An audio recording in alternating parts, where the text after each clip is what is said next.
Britain কর্তৃক সরাসরি তত্ত্বাবধানে ফিলিস্তিনে ইসরায়েল বসতি স্থাপন করে।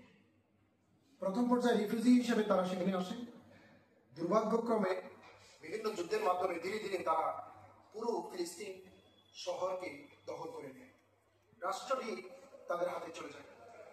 চরমভাবে গত ১.৫ বছর থেকে নির্যাতিত হচ্ছে নারী, পুরুষ, আবার বৃদ্ধ বনিতা। নির্মমতার কত জঘন্যতম দৃশ্য পৃথিবীবাসী দেখল গেল কয়েকদিন আগে। আপনারা দেখেছেন মানুষের ছিন্ন ভিন্ন দেহ পড়ে আছে রাস্তায়, কুকুর মাংস খাচ্ছে মানুষের দেহ থেকে, কুকুর কান ধরে শিশুকে বাঁচাচ্ছে। খান ইউনিসে অসংখ্য মানুষ সেখানে আশ্রয় নিয়েছে।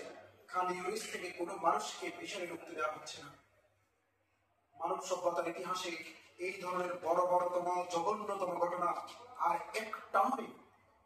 আসুন, মার্চ ফর গাজা ফিলিস্তিন সলিডারি মুভমেন্টের আয়োজনে আমরা আগামী 12 তারিখ শাহবাগ থেকে মানিক মিয়া এভিনিউতে একত্রিত হব।